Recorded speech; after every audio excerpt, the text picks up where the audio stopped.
Ele dava e perdoava. Mas essas palavras nunca saíam de seus lábios, expressavam-se em seu sorriso fácil, bondade, amor e boa vontade. Os anjos disseram a Deus: ó Senhor, conceda-lhe o dom dos milagres. Deus respondeu: concordo. Perguntem a ele o que deseja. E então, o que você deseja? Indagaram os anjos. O que posso desejar?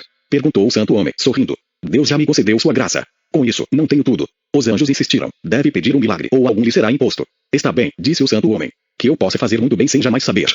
Os anjos ficaram profundamente desconcertados. Reuniram-se e combinaram o seguinte plano. Cada vez que a sombra do santo homem ficar para trás ou para qualquer lado, de tal forma que ele não possa vê-la, a sombra deve ter o poder de curar doenças, aliviar a dor e confortar o pesar. E assim aconteceu. Quando o santo homem andava, sua sombra no chão, em qualquer lado ou por trás, fazia com que as trilhas áridas se tornassem verdejantes, levava as plantas murchas a desabrocharem, trazia água cristalina a córregos secos, cor saudável a criancinhas pálidas, alegria a mães infelizes. O santo homem prosseguia em sua vida cotidiana e irradiar amor, assim como a estrela difunde luz e a flor exala perfume, sem jamais ter consciência disso. E as pessoas, respeitando sua humildade, seguiam-no em silêncio, jamais falando de seus milagres. Pouco a pouco, até esqueceram seu nome, passando a chamá-lo apenas de o santo homem.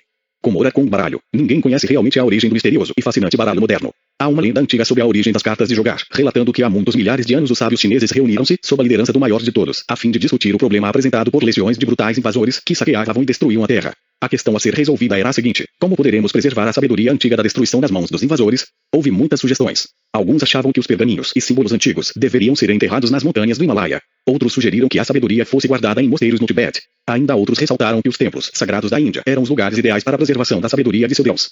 O líder dos sábios manteve-se em silêncio durante toda a discussão. Chegou até a dormir no meio das conversas, roncando tão alto que deixou a todos consternados. Despertou pouco depois e declarou: tal Deus deu-me a resposta e é a seguinte: chamaremos os grandes artistas pictóricos da China, homens dotados com a imaginação divina, que é a oficina de Deus, e lhes diremos o que desejamos realizar. Vamos iniciá-los nos mistérios da verdade. Eles reproduzirão em imagens as grandes verdades que preservaremos por todos os tempos e por incontáveis gerações que ainda nascerão. Quando eles acabarem a representação das grandes verdades, poderes, qualidades e atributos de Deus, através de uma série de cartões, revelaremos ao mundo que um novo jogo foi criado. Os homens do mundo inteiro, através dos tempos, usarão essas cartas como uma forma de jogo de acaso, sem saber que através desse artifício simples estarão preservando os ensinamentos sagrados para todas as gerações. Essa teria sido a origem de nosso baralho. Muitos pesquisadores acham que as cartas de jogar são originárias do Egito, de onde derivou o nome egípcios, ciganos, uma tribo de nômades que viajou pelo mundo inteiro, lendo a mão e adivinhando o futuro pelas cartas, entre muitas outras coisas. Na verdade, não tem importância se o baralho é originário da China, Índia ou Egito. O que interessa é que as cartas representam as mais profundas verdades psicológicas e espirituais. De um modo geral, concorda-se que as nossas cartas são derivadas das antigas cartas do tarô, e teriam sido criadas por místicos hebreus para representar simbolicamente como as leis de Deus operam no cosmos e no homem. Consistem de varas, taças, espadas e pentagramas. Das 76 cartas do Tara, 22 são chamadas de trunfos. Há uma letra ou palavra hebraica atribuída a cada carta, com um significado específico e definido. Pode-se compreender o significado interior da Bíblia pelo conhecimento do alfabeto hebraico e da ciência do simbolismo. Os antigos diziam que se todas as Bíblias do mundo fossem destruídas ainda, se poderiam ressuscitar as verdades eternas e as leis da vida, através das imagens e do simbolismo das cartas do Tara, das quais derivaram as nossas cartas. As cartas têm sido usadas erroneamente ao longo dos tempos para propósitos de adivinhação, mas não resta a menor dúvida de que o objetivo original das cartas era transmitir ao homem as profundas verdades místicas. A adivinhação por diversos meios persiste ao longo dos tempos. Moisés condenou os arúspices, augures e os que depositavam fé em sons e vozes. Quando damos atenção a profecias do mal, estamos na verdade rejeitando a causa primeira, Deus, o Espírito interior. Devemos conceder suprema autoridade e reconhecimento à presença de Deus interior e nos tornarmos os verdadeiros profetas, prevendo apenas o bem. Nosso ânimo, o sentimento interior e convicção da presença de Deus e sua bondade eterna se manifestarão em nosso mundo. Nossos ânimos e convicção são nossos profetas. O que sentimos por dentro como verdade, experimentamos no mundo exterior. Se começamos com Deus e compreendemos que Ele reina supremo em nossas mentes, só pode haver um resultado, o bem, pois Deus é. O bem são sinônimos. O começo e o fim são sempre os mesmos. Comece com Deus como poder supremo e amor ilimitado e estará sempre certo do futuro. O futuro é sempre o presente desenvolvido. É o pensamento que se torna visível. Você pode estar absolutamente certo de seu futuro se plantar agora, hoje, as coisas que sejam verdadeiras, nobres e divinas no jardim de Deus, a sua própria mente. Você molda, define e orienta o seu próprio destino. O futuro já existe em sua mente e pode ser mudado através da oração, meditação e visão mística. Você pode sofrer uma lavagem cerebral e ser induzido por outros a acreditar em terríveis predições de infortúnio e perda. Mas não se esqueça de que assim abdicou de sua autoridade e permitiu que os pensamentos se tornassem negativos. No instante em que você instala um rival de Deus em sua mente, está procurando e pedindo dificuldades. A fé em Deus e no seu amor é a sua sorte. Daqui por diante, creia e viva na constante expectativa do melhor. O que é verdade para Deus também é para você.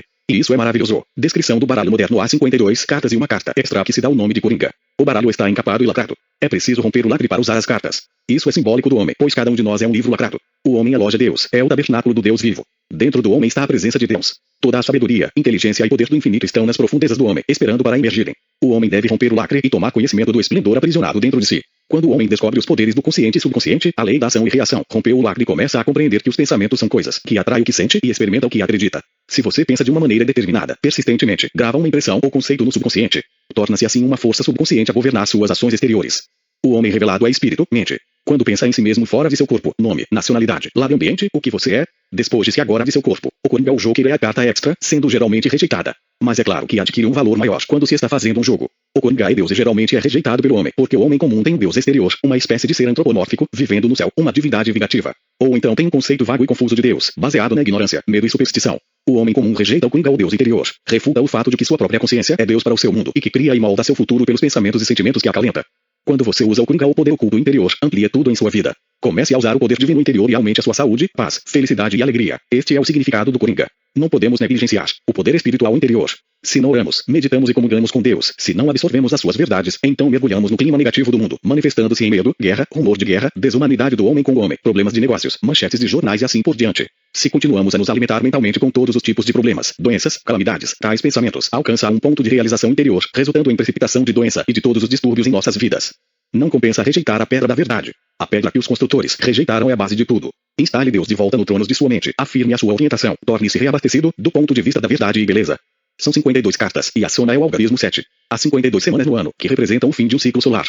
O ciclo também ocorre em nossa mente. Quando você acalenta uma ideia, abastece-a mentalmente e se torna absorvido em sua realidade. A ideia passa do consciente para o subconsciente. O ciclo está completo, porque você gravou no subconsciente o conceito, ideia, plano ou propósito. Tudo que está gravado no subconsciente será manifestado e o ciclo se realiza. A gravação no subconsciente é chamada de sexto dia, ou seja, seu ato mental e emocional está completo. Segue-se o repouso, o sétimo dia, ou dia do descanso em Deus. Há sempre um intervalo entre a impressão do subconsciente e a manifestação exterior de sua oração. Este período de tempo é conhecido como sabá ou certeza interior, que acompanha a alegria da oração atendida. O baralho consiste de 4 naipes, paus, espadas, copas e ouros. Simbolizam a natureza espiritual, mental, emocional e física do homem. Os 4 naipes representam também as 4 letras do nome de Jeová, que são Yod, Jevaue. Yod significa eu sou Deus ou espírito interior.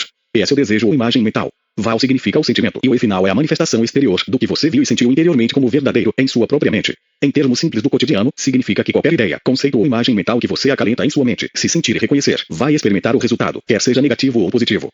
Os 4 naipes estão lhe ensinando como orar, pois esta é a maneira como você promove em sua vida todas as experiências, condições e eventos. É a maneira como todas as coisas se tornam manifestas em seu mundo. Não há nada que você experimente que não suceda assim.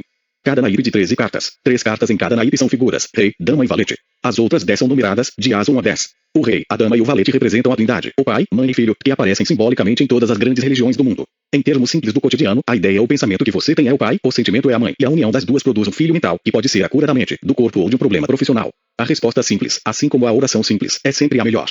Outra explicação para o rei é a de que você nasceu para ser um rei sobre a sua própria mente, corpo e circunstâncias. O consciente iluminado é rei, pois ordena, dirige e dá instruções para a dama, ou subconsciente ou natureza subjetiva. O valete representa o seu desejo, ideia ou plano ainda não manifesto. Assim, deve haver uma união do consciente e subconsciente com seu desejo. Se ambos estiverem de acordo, o desejo poderá se consumar e nada será impossível. Há 10 cartas numeradas. Explicarei o 10 rapidamente. Um representa o masculino e o feminino. A união dos dois resulta no ato criativo, em termos mentais e espirituais, assim como físicos. As 10 cartas numeradas representam a integração harmoniosa do consciente e subconsciente nas 4 fases de sua vida, espiritual, mental, emocional e material. As virtudes do 10 são infinitas. O 10 significa Deus em diferenciação infinita, pois você pode acrescentar zeros incontáveis ao algarismo 1. As figuras são duplas, indicando a nossa natureza dupla. Vivemos no mundo mental e espiritual, mas também no mundo objetivo ou tridimensional. Quando o mundo exterior nos desagrada, podemos ir para o reino da mente, orando e nos identificando com o nosso ideal, alimentando através da permanência frequente na mente, até que ele se concretize. Quando isso acontece, o exterior e o interior se tornam um só, estamos em paz. Mudamos o exterior pela mudança do interior. O exterior é sempre um reflexo do interior. Assim por dentro, assim por fora, há 2 extremidades num bastão, um interior e um exterior em tudo. Vida é uma unidade, funcionando como uma dualidade. A noite e dia, fluxo e refluxo, paz e angústia, doença e saúde, objetivo e subjetivo, invisível e visível, positivo e negativo, matéria e espírito, bem e mal. Os opostos são expressões duplas, do mesmo princípio eterno, que é para sempre pleno e perfeito por si mesmo. Os ornamentos dos reis têm barbas, que simbolizam a sabedoria e poder de Deus. As coroas representam a autoridade e supremacia do espírito operando na mente do homem. O rei de ouros com a mão levantada indica sua fidelidade a Deus, o único poder. Por trás dele há um machado, sugerindo que a lei do subconsciente é sempre exata, matemática e justa. Assim como semeamos, também colheremos. O machado também é indicativo da reação negativa da lei, se violamos a harmonia ou a ordem divina em nossa vida. Pense o mal e o mal sucede. Pense o bem e o bem sucede. Esta é a lei. O rei de copas com a espada na mão indica a espada da verdade. Não pense que vim trazer paz à terra. Não vim para trazer a paz e sim a espada. Mateus 10:34. A verdade surge em sua mente para dividi-la e separar os detritos das verdades de Deus. A verdade o separa das falsas convicções raciais, dirimindo assim todas as divergências e instalando a paz em seu coração. O rei de copas penetrou o seu coração, subconsciente, com as verdades eternas. As 3 espadas empunhadas pelos reis de paus, espadas e copas possuem bainhas, que representam a tocha da verdade, erguida em todas as fases de nossa vida, mental, emocional e física. O naipe de paus representa seus pensamentos e ideias, copas, ou seu sentimento ou natureza emocional, espadas, a convicção profunda com que você planta ideias no subconsciente, e ouros, o mundo, a consumação exterior de seus pensamentos, sentimentos e convicções. Em outras palavras, você tem a história da oração descrita de muitas maneiras no baralho. Examinando as 4 damas em seu baralho, vai notar que elas seguram uma flor, o símbolo da pureza, amor, beleza, ordem, simetria e proporção. Copas é o cálice do amor e beleza de Deus. Lembra-nos que devemos encher nossos corações com o amor de Deus, e as flores da beleza, paz, alegria e felicidade aparecerão na terra, nosso mundo. A dama de espadas, o sentimento dominante no subconsciente, empunha uma tocha. É a luz que ilumina cada homem que vem ao mundo. Lembra que a inteligência infinita de Deus está nas profundezas de seu subconsciente e que com essa luz você pode andar pelas trevas. Quando os sentidos lhe dizem que alguma coisa é impossível, você vê por uma luz interior, seus olhos se fixam na solução, que a sabedoria de Deus lhe trará, ao ter fé. Deixe que essa tocha brilhe eternamente em sua cabeça.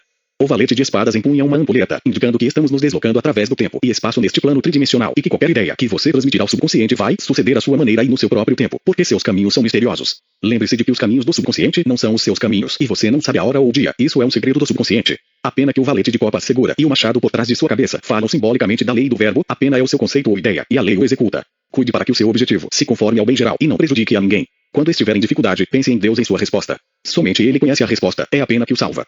As vestimentas das figuras são lindas e elegantes, indicando as 7 cores do espectro solar. O branco é a pureza, plenitude e perfeição de Deus. O branco é chamado de mãe de todas as cores. As cores nas cartas nos falam da presença imaculada e interior.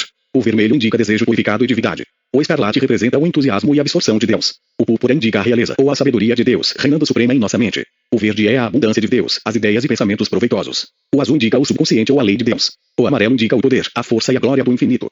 Números de cartas em cada naipe. Há 13 cartas em cada naipe para nos lembrar nossos 12 poderes, 12 faculdades. Você, seus 12 poderes estão simbolizados pelo número 13. Devemos todos desenvolver e disciplinar esses 12 poderes, a fim de que um homem à imagem e semelhança de Deus surja na terra, destampando os ouvidos dos surdos, abrindo os olhos dos cegos e fazendo todas as coisas que um filho de Deus deve fazer.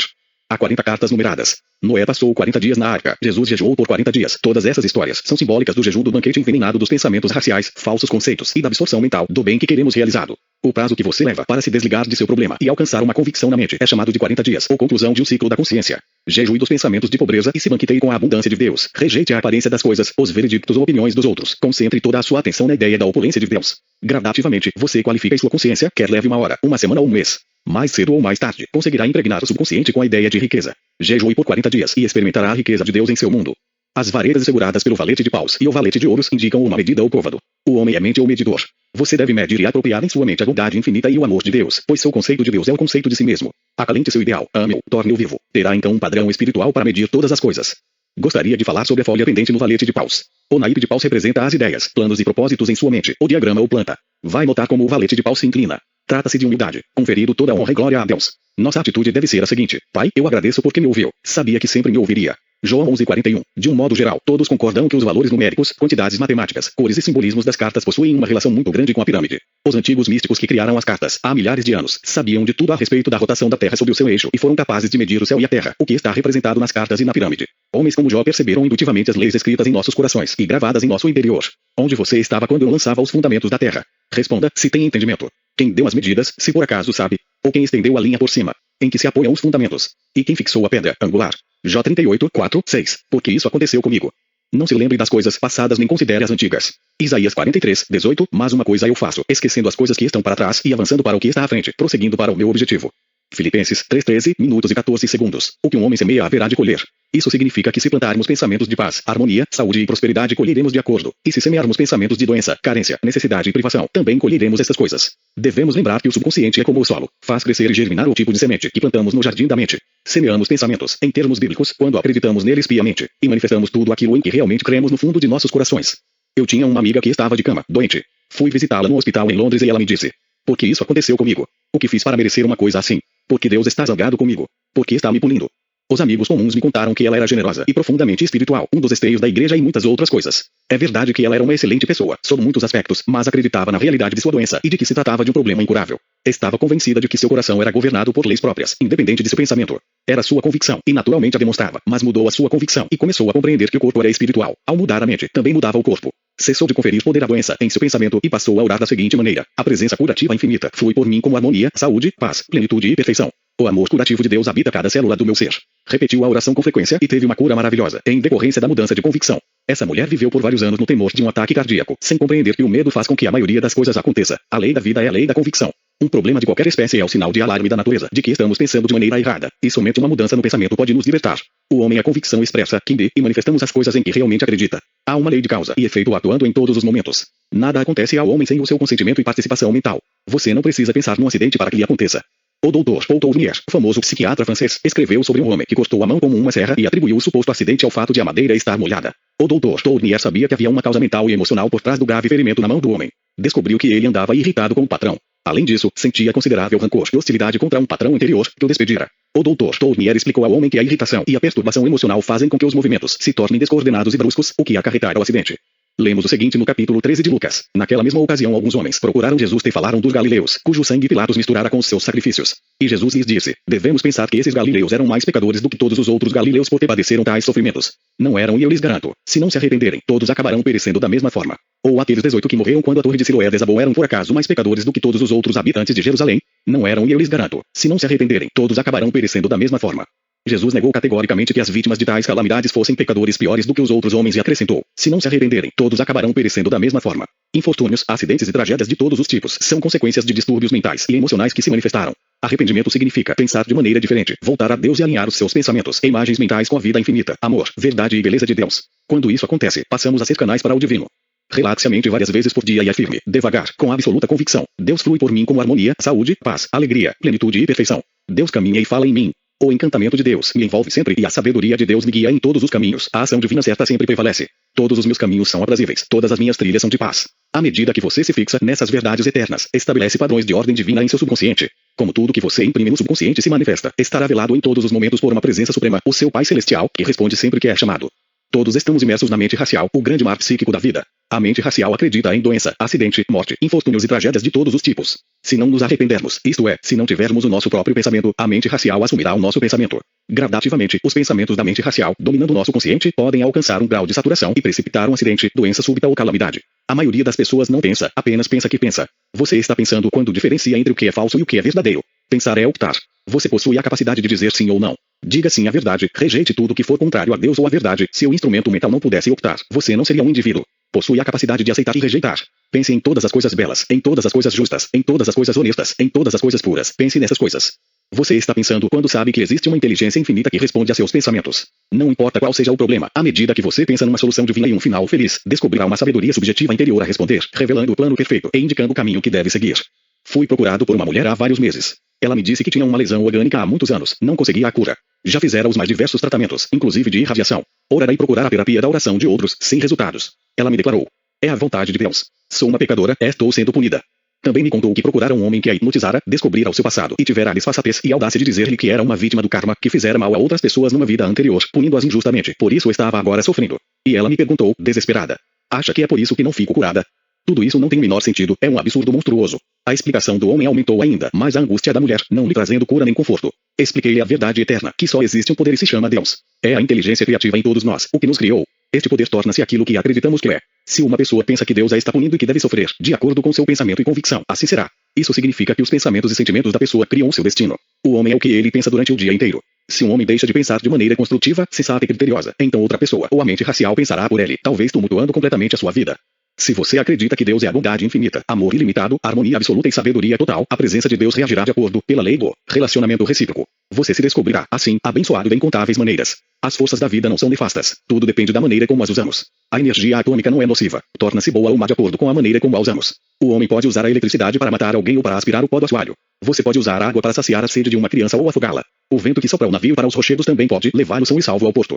Os usos de todas as coisas do mundo são determinados pelos pensamentos do homem. É a mente do homem que decide o aproveitamento das forças do mundo. O bem e o mal são movimentos na mente do homem, relativos ao poder único, que é puro e perfeito. A força criativa está no homem. Não há poder no universo exterior, exceto o que lhe conferimos. A mulher a que me referi procurava justificativas e álibis para seu sofrimento. Procurava no mundo exterior, em vez de compreender que a causa estava e está sempre em seu subconsciente. Pedi-lhe que me descrevesse o seu relacionamento com os homens. Ela confessou que tivera uma ligação amorosa ilícita há 5 anos, sentira-se culpada e cheia de remorso. Este remorso insolúvel era o ferimento psíquico por trás de sua lesão orgânica. A mulher compreendeu que Deus não a estava punindo. Era ela mesma quem se punia por seus pensamentos. A lesão era o pensamento consolidado que não conseguia eliminar. A vida ou Deus não pune. Se você queima o dedo, a vida trata de reduzir o edema, providencia uma pele nova e restaura a plenitude. Se você come algum alimento estragado, a vida faz com que vomite e procura devolver-lhe a saúde perfeita. Os antigos diziam que o médico cobre a ferida e Deus a cura.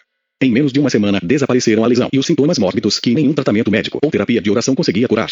Não há pior sofrimento do que uma consciência culpada. Não pode haver nada mais destrutivo. Essa mulher passara 5 anos se punindo com seu pensamento destrutivo. A lesão rapidamente sumiu quando ela parou de se condenar e passou a proclamar que a presença curativa infinita saturava todo o seu ser e que a presença de Deus habitava em cada célula de seu corpo. Se você usasse de maneira errada o princípio da eletricidade ou da química por 50 anos, passando a usá-lo subitamente de modo correto, não diria que o referido princípio tinha um ressentimento contra você por causa disso. Da mesma forma, não importa por quanto tempo você tenha usado de modo erroneamente, de maneira negativa ou destrutiva, no momento em que passar a usá-la de modo correto, os resultados se seguirão. Não se lembre das coisas passadas, me leve em consideração as antigas. Isaías 43:18. Um homem procurou-me há alguns meses. Estava perdendo a visão gradativamente. Atribuía à falta de vitaminas, fatores hereditários. Ressaltou que o avô ficara cego aos 80 anos de idade. Ele pertencia a um culto estranho, cujo líder, depois de ler seu horóscopo, disse que os planetas se encontravam em configuração maléfica, sendo esta a causa de sua visão precária. Sabe-se hoje nos círculos que estudam os problemas psicossomáticos que os fatores psíquicos exercem enorme influência em todas as doenças. A miopia pode ser acarretada pelo funcionamento da mente. O tratamento dos fatores mentais e emocionais do indivíduo, em vez do olho, pode revelar o fator emocional básico, o motivo pelo qual o subconsciente está escolhendo uma aflição que tende a excluir tudo, exceto o que está imediatamente ao redor.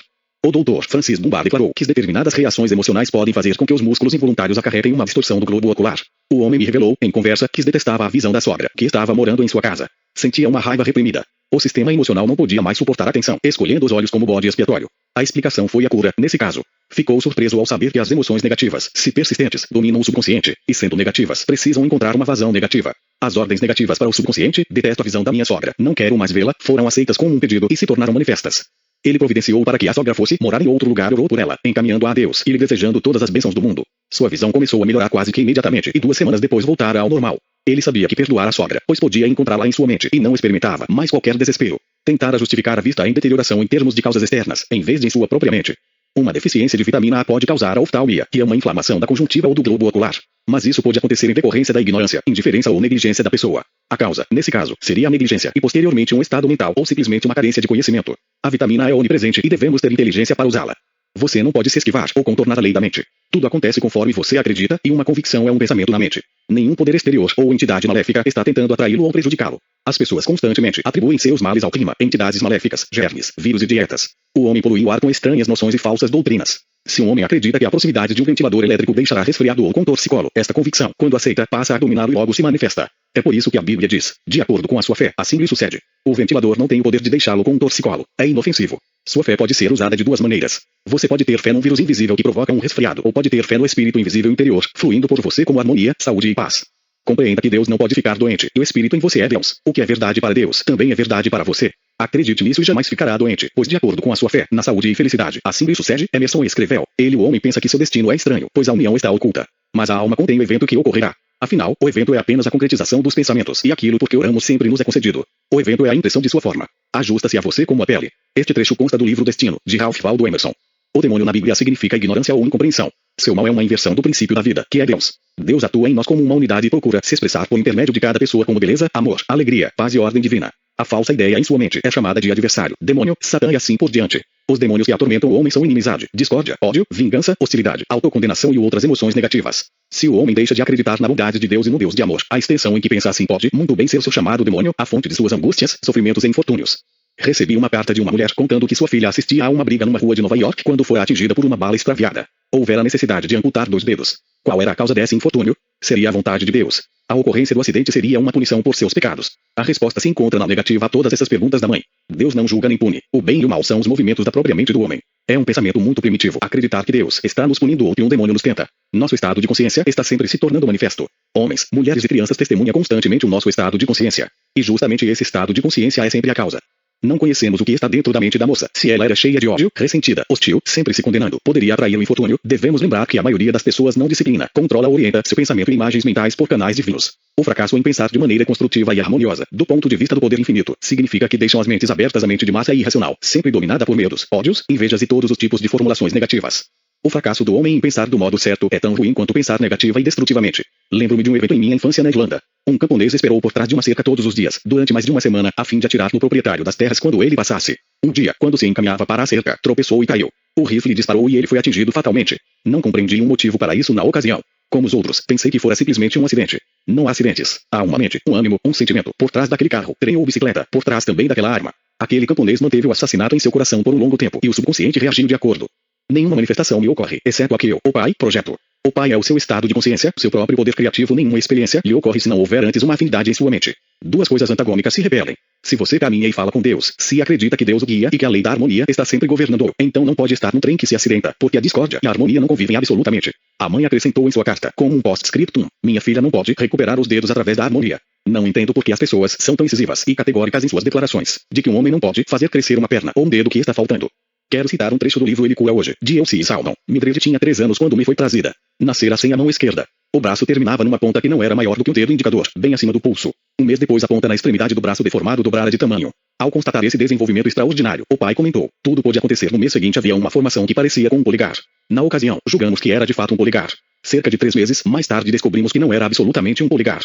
O crescimento na extremidade do braço era a mão inteira, desabrochando como uma flor diante de nossos olhos. Ela conclui com a declaração de que os céticos estão agora aceitando como um fato incontestável. Talvez devêssemos extrair uma lição do rinoceronte quando se retira os seus chifres e se corta as raízes. O rinoceronte desenvolve novos chifres. Corte as pernas de um caranguejo, novas logo crescem. Se um homem acreditasse que pode desenvolver um novo dedo, perna ou qualquer outro órgão, poderia perfeitamente experimentar a sua convicção. Vamos deixar de culpar os outros e procurar dentro de nós mesmos as causas para tudo. Acredite em Deus. Acredite na bondade de Deus. Descobrirá assim que todos os seus caminhos são aprazíveis e todas as suas trilhas serão de paz. Você é a convicção manifesta.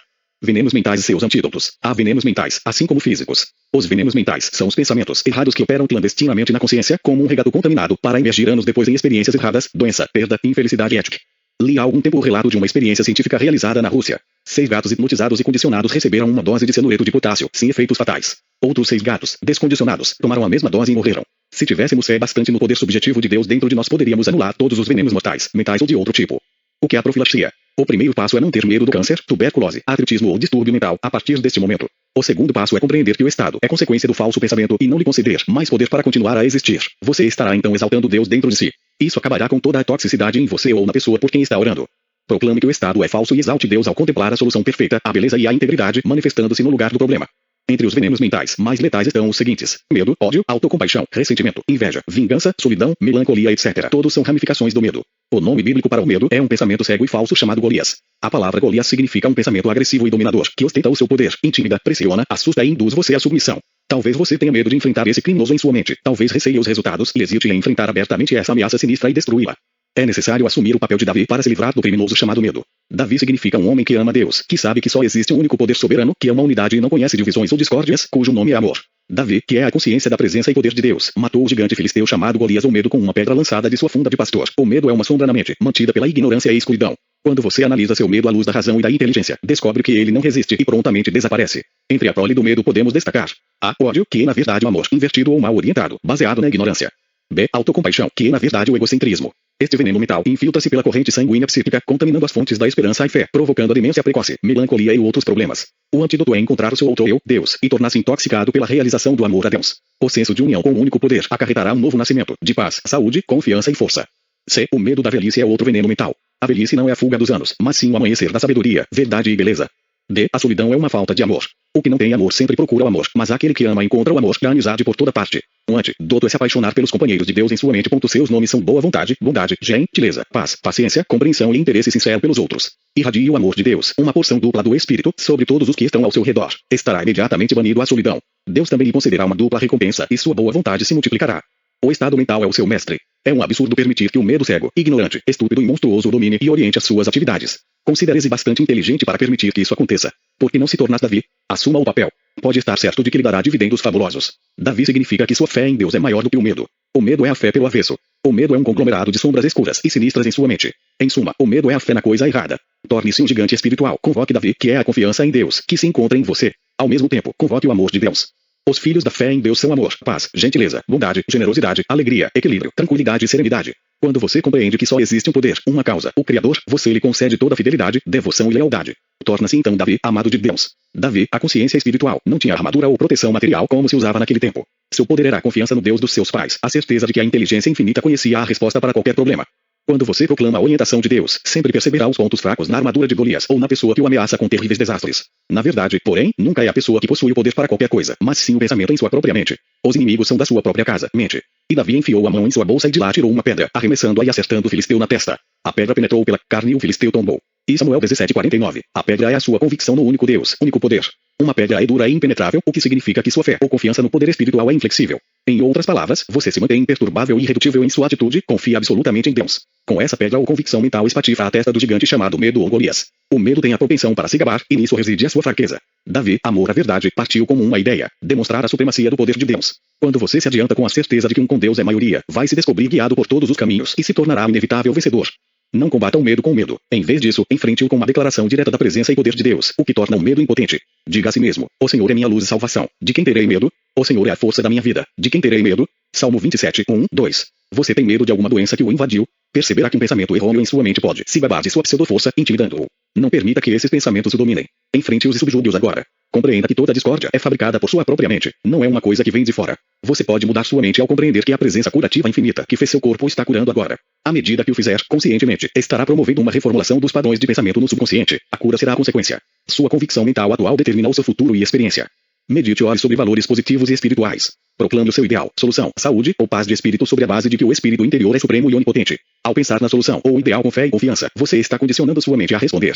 Sua mente está cheia de confiança ou medo, de acordo com o que você lhe incutiu. Torne-se Davi, o pastor de rosto corado, partilhando e se apropriando de sua divindade agora. Tenha a percepção de perseverar e saiba que encontrará na jornada da vida apenas as experiências que enviou à sua frente, consciente e inconscientemente. Envie Deus e seu amor à frente. Isso significa um ânimo de fé e confiança no poder todo-poderoso que nunca falha. À medida que assim fizer, estará sendo Davi a avançar com a armadura de Deus, conquistando a liberdade, paz de espírito e felicidade. A história em Samuel relata que Davi cortou a cabeça de Golias. É o que o homem espiritual deve fazer com todo erro, falsa crença e superstição em sua mente. Deve consumir todos os pensamentos negativos com fogo do amor divino e do pensamento certo. Golias ou medo é a fé no falso Deus. Você é Davi, convenientemente equipado, quando compreende que tem fé no único e verdadeiro Deus, o único poder e presença. Conversei recentemente com um casal que estava convencido de que perderia tudo numa ação judicial que se arrastava há 5 anos. Estavam pessimistas. Parecia que a outra parte mentia incessantemente. O advogado lhes dissera que não tinham a menor chance e os dois estavam hipnotizados por essa sugestão. Expliquei que a declaração ou sugestão do advogado não tinha qualquer poder e que suas palavras não podiam fazer com que se concretizasse. Eles compreenderam que o único poder da sugestão do advogado estava em sua aceitação mental. Haviam aceitado a sugestão e reagido de acordo. Mas todo o processo ocorria apenas em suas mentes. Permitiam que o advogado sugerisse a perda de sua tranquilidade. Durante todo o tempo, o poder estava em seus próprios pensamentos. Eles oraram da seguinte maneira: Deus é absoluta harmonia e absoluta justiça. Portanto, o resultado é justiça, harmonia e satisfação para todos. Como se vê, uma oração muito simples. A premissa era verdadeira. Assim, a conclusão tinha de ser verdadeira. Se um homem começa com Deus, sempre termina como Deus, o fruto está na semente. Havia uma solução harmoniosa e perfeita para o processo judicial que foi definida fora do tribunal. Deus nunca tarda. O segredo está em permanecer leal e fiel ao que você sabe ser a verdade de Deus. Não hesite em desembainhar a espada da verdade, como Davi. Arme-se com a compreensão espiritual da lei divina e das verdades eternas. Destrua implacável e sem compaixão todos os padrões de pensamentos negativos em sua mente. Ordene que desapareçam de uma maneira vigorosa e dinâmica. Deixe entrar a luz, o amor e a verdade de Deus. Sua consciência espiritual age como uma espada, que o corta completamente da antiga maneira de pensar, convicção racial, outros poderes, entidades maléficas e suposições opostas ao poder supremo do amor. Uma mulher me disse na semana passada: estou tão furiosa que poderia até matar Mai. Parece que Mai espalhara mentiras a seu respeito e tentara prejudicá-la no emprego. A mulher permitiu que Mai a transtornasse. Em outras palavras, concedeu-lhe um poder que Mai não possuía. O problema estava em seu próprio pensamento. Mai não era responsável pelo conceito que tinha a seu respeito. Compreendeu subitamente que todo o poder estava em suas imagens mentais e padrões de pensamento. Permitira que Golias, medo, dominasse a sua mente, intimidando-a e assustando-a. O processo inteiro era de sua criação. A mulher tinha bom senso e começou a enfrentar os vírus do medo, ódio e ressentimento em sua mente, expulsando esses venenos mentais e neutralizando os efeitos tóxicos com pensamento e sentimentos certos. Instalou Deus no trono de sua mente, dizendo a si mesma: não temerei o mal, pois Deus está comigo. Salmo 23, 4. Não pode haver mal onde Deus existe. Ela saturou a mente com a verdade simples. Deus é, sua presença enche a minha alma e governa a minha vida. Todo o ressentimento se desvaneceu. Ela se recusou absolutamente a permitir que alguma outra mulher lhe provocasse enxaqueca, indigestão, insônia ou nervosismo. Ninguém possui esse poder. O poder se encontra em seu próprio pensamento. Você é o único que pode determinar o rumo de seu pensamento. O bem e o mal são movimentos de nossa mente. Não permita que os ladrões do medo, ressentimento e inadequação restringam e limitem, o prendam aos grilhões da escravidão. O mundo que vemos é na verdade o mundo que somos. Contemplamos as imagens mentais e as convicções de nosso subconsciente. Colorimos tudo por nosso condicionamento interior. O homem projeta seus sentimentos, preconceitos e hostilidades sobre as outras pessoas e forma uma imagem distorcida de tudo. Defina o seu objetivo agora. Para onde vai? Qual é o seu objetivo? Tenha um plano ou propósito definido. Depois, proclame que Deus está agindo por sua conta. Sempre que qualquer sugestão negativa conteste o objetivo em sua mente, corte-lhe a cabeça, de maneira decidida, com a espada espiritual da razão, que lhe diz que só existe um poder espiritual e que o Deus que lhe deu o desejo é o mesmo Deus que vai realizá-lo. É fácil, pois o Pai interior tudo faz. Ninguém possui o poder de transtorná-lo ou acabar com sua fé e confiança naquele que é. Levante a cabeça. Fixe a vista no objetivo, no cume que deseja alcançar. Assim, acabará chegando ao lugar em que está a sua visão. Torne-se Davi ao se apaixonar pelas verdades de Deus e confie absolutamente na sabedoria infinita, que sempre lhe trará a solução. Saiba que Deus agindo em você lhe proporciona beleza, paz, lugar certo divino e harmonia. Davi era o filho de Jessé, que significa o filho de Eu Sou ou Deus. Portanto, você é o filho do infinito e da eternidade. Chegue perto de seu pai. Ele o ama, cuida de você. À medida que se virar para ele, também ele se virará para você. O amanhecer surge então, e todas as sombras se dissipam. as maravilhas do discurso interior, que as palavras de meus lábios e a meditação de meu coração sejam agradáveis em sua presença, ó Senhor, minha força e meu Redentor. Salmo 19:14. Ocorrerão maravilhas em sua vida quando seu pensamento e sentimento interior concordarem com as palavras de sua boca. Eu gostaria de contar um caso a propósito. Um homem estava envolvido numa ação judicial prolongada, que já lhe custará muito tempo, despesas e outras dificuldades. Sentia-se irritado, amargurado e hostil contra a outra parte e contra seus próprios advogados. Seu discurso interior, que representa os seus pensamentos íntimos, silenciosos e não expressos, era mais ou menos o seguinte: não há mais qualquer esperança. O processo já se arrasta há 5 anos e estou perdendo tudo. É inútil continuar. Será melhor desistir. E assim por diante. Expliquei-lhe que esse discurso interior era altamente destrutivo e certamente desempenhava um papel da maior importância no prolongamento do processo. Jó disse, pois a coisa que eu tanto temia me aconteceu. Jó 13:25. Ele mudou completamente o discurso interior o exterior ao compreender o que vinha fazendo a si mesmo. Na verdade, orava contra si mesmo. Fiz-lhe uma única pergunta. Qual seria a sua reação se eu lhe dissesse neste momento que se chegou a uma solução perfeita e harmoniosa e o caso foi definitivamente encerrado? Ele concordou que daquele momento em diante cuidaria para que o seu discurso interior, como os que ressaltou, estivesse de acordo com o objetivo. Passou a aplicar regular e sistematicamente a oração seguinte que lhe indiquei. Dou graças pela solução perfeita e harmoniosa que me chegou através do onisciente. Repetia-a com frequência durante o dia. Quando surgiam dificuldades, protelações ou retrocessos, quando o medo ou a dúvida o atacava, ele proclamava silenciosamente esta verdade. Suspendeu por completo todas as declarações negativas verbais e também passou a vigiar o discurso interior, sabendo que este sempre acaba se manifestando. Expressamos o que sentimos por dentro. Podemos dizer uma coisa com a boca e sentir outra no coração. O que sentimos é o que se reproduz na tela do espaço. Nunca devemos afirmar interiormente o que não queremos experimentar exteriormente. Os lábios e o coração devem concordar. Quando isso acontece, a oração é atendida. Devemos vigiar o nosso estado psicológico interior. Algumas pessoas sentem inveja e ciúme, fervilham de raiva e hostilidade. Esta atitude mental é altamente destrutiva e provoca o caos, a doença e a carência. Você conhece a pessoa que procura se justificar, dizendo a si mesma que tem todo o direito de estar com raiva e querer se vingar. Esta pessoa toca um velho disco do subconsciente, recitando todos os álibis, desculpas e justificativas para sua fúria interior. É bem provável que não saiba que tal estado mental acarreta perda de energia psíquica em grande escala, deixando-a ineficiente e confusa. O discurso interior negativo do homem é geralmente dirigido contra si mesmo. Conversei recentemente com um homem que me disse ter sido tratado de maneira injuriosa. Planejava se desforrar, estava furioso com o antigo patrão. Esse homem tinha úlcera no estômago em decorrência da irritação e turbilhão interior. Expliquei-lhe que estava gravando impressões altamente destrutivas de raiva e ressentimento no subconsciente, que sempre expressa o que lhe é incutido. Estas emoções destrutivas precisam de vazão e, no seu caso, manifestaram-se como úlcera e neurose. Ele inverteu seu processo mental, entregando o ex-patrão ao oceano infinito do amor de Deus e lhe desejando todas as bênçãos. Ao mesmo tempo, povoou a mente com as verdades de Deus, identificando-se com a presença curativa infinita e compreendendo que a harmonia, a paz e a perfeição do infinito saturavam a sua mente e corpo, deixando pleno. Essas vibrações espirituais impregnando sua mente se transmitiram por todo o organismo. As células do corpo adquiriram um novo tônus espiritual e a úlcera ficou completamente curada. A Bíblia diz, se 2 de vocês concordarem na terra sobre qualquer coisa que pedirem, serão atendidos por meu Pai que está no céu. Quem são os 2? Representam você e seu desejo. Se você aceita o seu desejo mentalmente, o subconsciente fará com que aconteça, porque consciente e subconsciente concordaram ou sincronizaram. Os 2 que concordam representam pensamento e sentimento, ideia e emoção. Se você consegue emocionalizar o conceito, os aspectos masculino e feminino de sua mente concordaram e haverá um resultado ou prole mental, ou seja, o atendimento da oração. Não se deve esquecer que tudo o que aceitamos ou sentimos como verdadeiro se grava no subconsciente. O subconsciente é um meio criativo. Sua tendência, como Trovar ressalta, é sempre para a vida. O subconsciente controla todos os seus órgãos vitais, é o centro da memória e o criador do corpo. O subconsciente é alimentado por fontes ocultas e se integra com a inteligência infinita e o poder infinito. É muito importante dar instrução apropriada ao subconsciente, por exemplo, se um homem se fixa nos obstáculos, protelações, dificuldades e obstruções em seu programa, o subconsciente assumirá isso como seu pedido e produzirá desapontamentos em sua experiência. É por isso que se deve alimentar o subconsciente com premissas que sejam verdadeiras.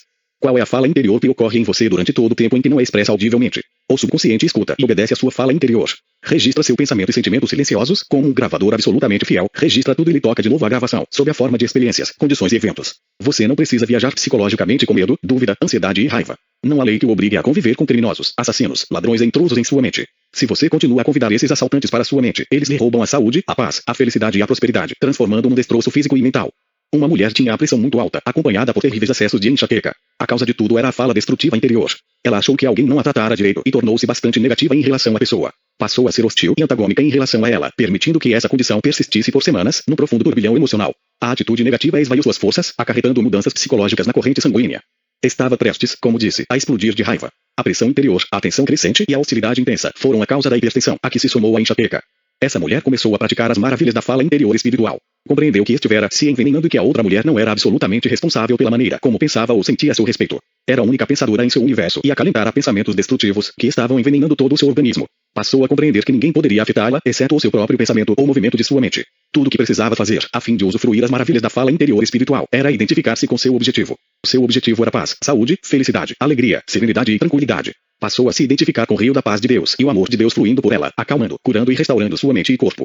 Durante 15 minutos, 3 ou 4 vezes por dia, ela orava da seguinte maneira, silenciosamente: Deus é amor, e seu amor povoa a minha alma. Deus é paz, e sua paz povoa minha mente e corpo. Deus é saúde perfeita, e sua saúde é minha saúde. Deus é alegria, e sua alegria é minha alegria. Sinto-me maravilhosamente bem. Este tipo de discurso interior, que representava os seus pensamentos interiores de Deus e suas qualidades, proporcionou-lhe total senso de equilíbrio e harmonia na mente e no corpo. Quando pensamentos da outra mulher surgiam em sua mente, ela se identificava imediatamente com seu objetivo. A paz de Deus descobriu as maravilhas da fala interior em que os lábios e coração se uniam na identificação com as verdades eternas de Deus, tornando-a assim imune ao impacto de ideias e pensamentos negativos. Como encontrar as pessoas na mente? Este é o grande teste para a verdade que liberta. Se as encontra e descobre Deus nas pessoas, isso é maravilhoso. Estará praticando as maravilhas do discurso interior de uma maneira construtiva ao se identificar com seu objetivo, que é Deus ou bem. Oustenski ressaltou que seu discurso interior deve sempre estar de acordo com seu objetivo. Um jovem tinha um objetivo, saúde perfeita. Mas o consciente lembrava-o que estivera doente por anos, com um problema de sangue. Estava dominado pela ansiedade, medo e dúvida. Os parentes comentavam que levaria muito tempo em tratamento e talvez nunca ficasse completamente curado. É claro que o subconsciente estava recebendo todas essas impressões negativas e por isso ele não podia alcançar a cura. O discurso interior tinha de estar de acordo com o objetivo. Em outras palavras, as duas fases de sua vida tinham de sincronizar e concordar. O jovem passou a falar de uma maneira diferente a seu subconsciente. Eu lhe disse que afirmasse, falando devagar e com absoluta convicção, várias vezes por dia, o seguinte: a inteligência criativa fez meu corpo e está criando meu sangue agora. A presença curativa sabe como curar e está transformando cada célula de meu corpo no padrão de Deus. Ouço e vejo o médico me dizendo que estou completamente curado. Tenho agora essa imagem na mente, vejo nitidamente, escuto a sua voz. Ele me diz: John, você está curado. É um milagre, sei que essa imagem construtiva vai se gravar no subconsciente, onde será desenvolvida e consumada. Sei que meu subconsciente está em contato com o infinito, que sua sabedoria e poder atenderão a meu pedido, apesar de todas as evidências em contrário. Sinto e acredito, estou agora me identificando com o meu objetivo, a saúde perfeita. Este é o meu discurso interior, pela manhã, à tarde e à noite. Ele repetia essa oração durante 10 a 15 minutos, 4 ou 5 vezes por dia, particularmente antes de dormir. Em decorrência do hábito, descobri a mente se descontrolando às vezes, impacientando-se, angustiando-se, preocupando-se, recordando os veréditos dos outros e os fracassos sucessivos no processo de cura. Quando esses pensamentos afloravam em sua mente, ele dava imediatamente a ordem: parem. Sou eu quem manda. Todos os pensamentos, imagens e respostas devem me obedecer. Daqui por diante, todos os meus pensamentos são para Deus e seu poder curativo maravilhoso. É assim que alimento o subconsciente, identificando-me constantemente com Deus. Tenho o seguinte pensamento e sentimento interior: obrigado, Pai, faço isso 100 vezes por dia ou até mesmo 1000, se for necessário. O jovem alcançou a cura em 3 meses. Esta é a maravilha do discurso interior, quando você fala para si mesmo como se a oração já estivesse atendida. Creia que tem agora e receberá. Ele obteve o que queria pela repetição, oração e meditação, levando o subconsciente a concordar com seu desejo. O poder criativo de Deus reagiu então conforme a concordância. A fé restaurou a saúde. Uma mulher de 67 anos me enumerou todos os motivos pelos quais não podia casar. Passou a praticar silenciosamente o discurso interior correto, da seguinte maneira: agradeço a você, Pai, por meu companheiro perfeito, ideal e divino. Repetia isso muitas vezes por dia. Depois de algum tempo, o conceito gravou-se no subconsciente. Acabou conhecendo um farmacêutico aposentado, com quem se casou. São muito felizes. O discurso interior da mulher estava identificado com seu objetivo. Falava interiormente como se já tivesse acontecido. Aconteceu primeiro no único lugar em que poderia ocorrer, a sua própria mente. Eis aqui um exemplo de discurso interior errado. Um membro de nossa organização estava tentando vender uma casa há 3 anos. Ele dizia: entrego essa linda casamento infinita. Sei que está vendida em ordem divina à pessoa certa, pelo preço certo, dou graças que assim seja. Claro que não há nada de errado nessa oração, mas ele a neutralizava constantemente ao dizer a si mesmo, em silêncio: os tempos estão difíceis, o preço é muito alto, as pessoas não têm tanto dinheiro. O que há de errado comigo? Porque não consigo vender a casa. Como é fácil perceber, ele estava anulando a oração.